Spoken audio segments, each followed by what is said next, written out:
Hi, I'm Mike from JetSolar. Today we're going to go over the assembly of an SS20 solar evacuated tube solar heater. Comes in 3 boxes. The first box is 20 evacuated tubes. The second box is the water manifold, and the third box is our stand. The next step is to ensure that you have all your parts and components needed to complete the assembly. In the frame and assembly box will contain 2 main support rails, aluminum C-channel. We have 20 lower support cups. We have a bag of our stainless steel hardware. We have 4 L brackets. We have 2 also C-channel with a 45 cut, back legs. We have a middle support bracket. We have 2 cross brace. The easy way to tell the difference between the cross brace and the middle bracket is that the cross brace has a hole in the middle so that the 2 can be tied together to work as an X brace. We have 2 middle leg supports. And then we have our lower support rail. This is a special piece that is designed to specifically hold the cups of the lower cups. In the manifold box, you will find the 20 black rubber dust caps that go over the tubes for statics and to keep dust out of the manifold.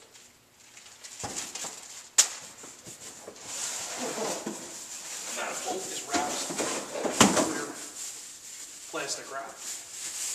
Remove the plastic wrap. After removing the screw protectors, using a 14mm socket, we're going to loosen the manifold securing bolts. These bolts are set into the manifold itself, and the nut is removed.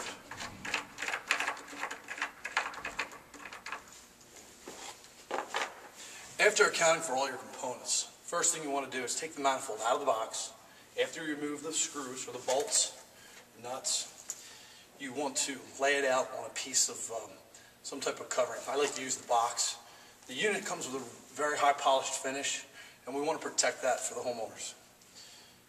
So the next step is we're going to install the main supports. The main supports just get dropped over top of the 2 bolts. And using the nuts that we've removed without washers, we simply install the rear support legs.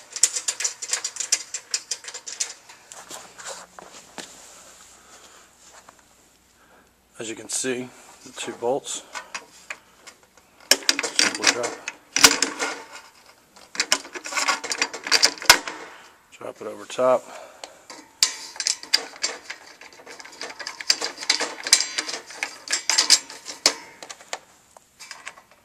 Install the nuts. I keep these loose until the last piece is together to ensure that the rack is straight.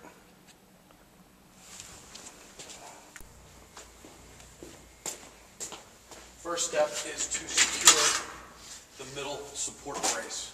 You can tell this is the difference between this and the rear support brace because it doesn't have a hole in the middle.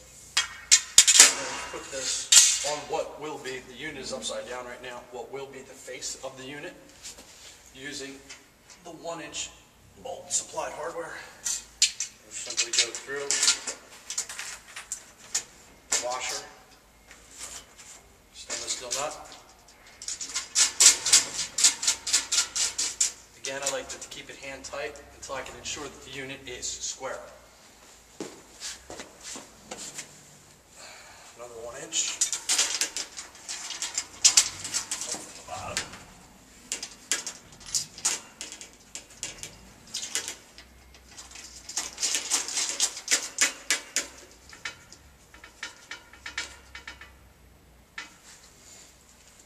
The next piece is the lower support rail.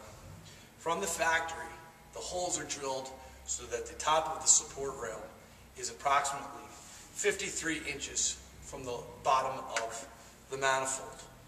We have found in the field that in the, able to put together at the install, that if we lower the holes, therefore extending out the distance to 54 inches, we pick up an extra inch of exposure across all 20 tubes. This does not have any adverse effect on the pressure ratings and any type of leaks effects. So we like to move the holes down 1 inch. This is the installer's preference, but anything to increase performance is always explored. We've added the 2 extra holes, 1 inch lower than the existing holes. Therefore, this will give us our 54 inches.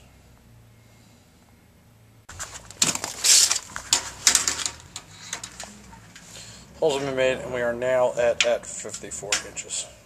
We've maximized our distance. We are going to use the 3/4 inch bolts for this install. So we're going to 2 holes.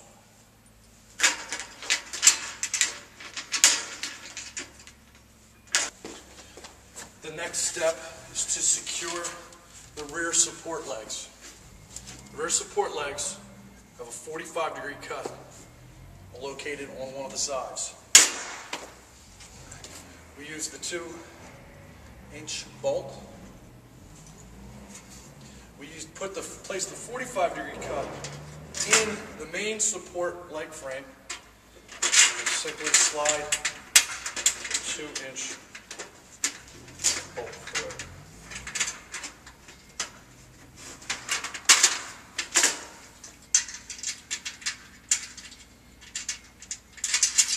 Use a washer and a nut.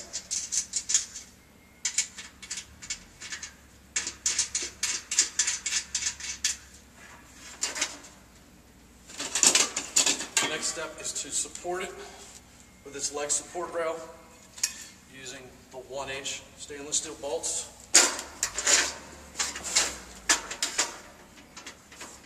Once I line up the holes, nut on the inside. Both main support rails have been drilled corresponding to either side, so there is no right or left. Okay. Now we have the legs together. The next step is to secure the rear cross brace. First step is to take the 2 pieces, line up the center holes using one of the 1-inch bolts, washer, nut. Now we have a cross brace. Cross brace mounted to the back. Easiest way is to first dry fit it. I'm doing it by yourself.